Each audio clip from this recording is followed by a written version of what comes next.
प्रिय दोस्तों नमस्कार, आपका सुहानी मोटिवेशन चैनल में स्वागत है। आज हम आपको बताते हैं कि नर्क की वैतरणी नदी कहाँ है। वीडियो अच्छी लगे तो हमारे चैनल को सब्सक्राइब करना ना भूलें।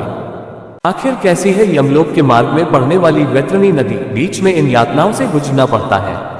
शरीर त्यागने के बाद जीवात्मा अपने कर्मों के अनुसार स्वर्ग और नरक लोक जाती है। आज हम आपको गरुड़ पुराण में बताई गई वैतरणी नदी के बारे में बताने जा रहे हैं। वैतरणी नदी यमपुरी के मार्ग में पड़ने वाली एक नरकगामी नदी है, जिसकी यातनाएं बहुत भयानक बताई गई हैं। हिंदू धर्म में 18 पुराणों में से एक गरुड़ पुराण है, जिसमें भगवान विष्णु और पक्षीराज गरुड़ जी का संवाद विस्तार पूर्वक वर्णित है। गरुड़ पुराण में सनातन धर्म से जुड़ी कई सारी विधियों, नियमों, कर्मकांडों आदि के बारे में बताया गया है।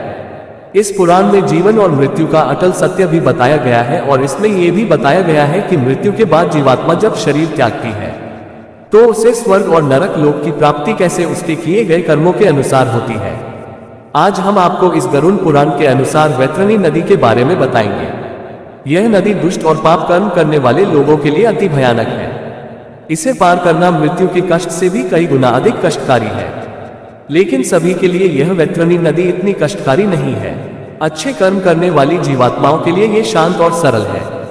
तो आइए जानते हैं, मृत्यु के बाद जब जीवात्मा यमलोक जाती है तो बीच में पड़ने वाली यह वैतरणी को कैसे पार करती है। गरुड़ पुराण अनुसार कैसी है वैतरणी नदी? गरुड़ पुराण के अनुसार जो पापी जीव आत्माएं यमलोक के मार्ग को जाती है, उनको इस मार्ग के बीच वैतरणी नदी पार करनी पड़ती है। यह नदी अत्यंत भयानक है, कई योजन लंबी है। इस नदी में घोर अंधकार है। आग की तरह खोलती हुई यह नदी अनेक प्रकार की दुर्गंध सहित पदार्थों से भरी हुई है।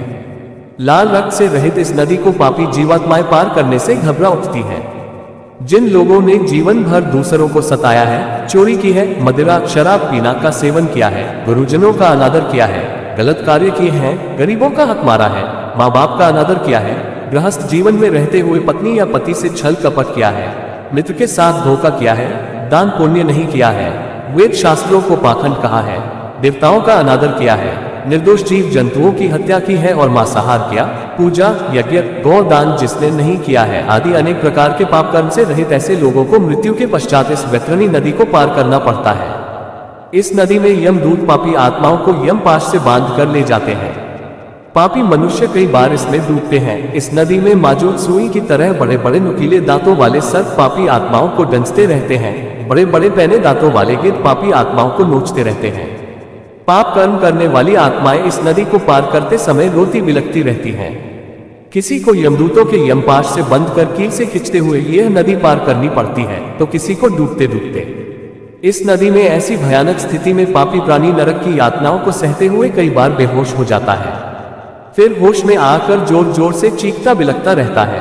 अंत में वह अपने पूर्व जन्म के कर्मों को याद करके पछताने लगता है, अपनी संतान, मित्र, पिता, पत्नी को याद करके जोर जोर से पुकारने लगता है और भय के मारे जोर जोर से रोने लगता है, और फिर इस नदी में कष्ट पाकर सोचता है कि मैंने ऐसे कर्म क्यों किए। लेकिन फिर भी यह नदी पार नहीं होती है। गरुड़ पुराण के अनुसार जो लोग भगवत मार्ग पर चलते हैं, जिन्होंने भगवान विष्णु की भक्ति के साथ साथ अपने आराध्य देवी देवताओं की भक्ति की है, किसी के साथ छल नहीं किया, लोगों की सहायता की हो, भगवान के नाम की चर्चा, उनके नाम का जाप, वेद शास्त्रों का अध्ययन, यज्ञ, हवन, पूजन, एकादशी व्रत का पालन, 4 धाम यात्रा, मंदिरों में दान पुण्य, तीर्थ यात्रा की हो, ऐसे पुण्य कर्म करने वाले लोगों को वैतरणी नदी की यातना नहीं सहनी पड़ती है। गौदान किया हो तो पार कर पाएंगे वैतरणी नदी। गरुड़ पुराण में लिखा है कि जिसने भी अपने जीवन में एक बार भी गौदान किया है, उनको वैतरणी नदी से वही गौ माता पार कराती है। पुराण में बताया गया है कि जब जीवात्मा वैतरणी नदी के पास पहुंचती है तो उस नदी के तट पर वही गौ माता प्रकट होती है, जिनका दान आपने अपने जीवन काल में किया है, और फिर जीवात्मा उनकी पूंछ को पकड़कर बिना किसी यातना को भोग कर सीधा वैतरणी नदी पार कर पाती है। लेकिन गौ दान करते समय इस बात का ध्यान रखें कि गौ माता को उसी जगह दान कर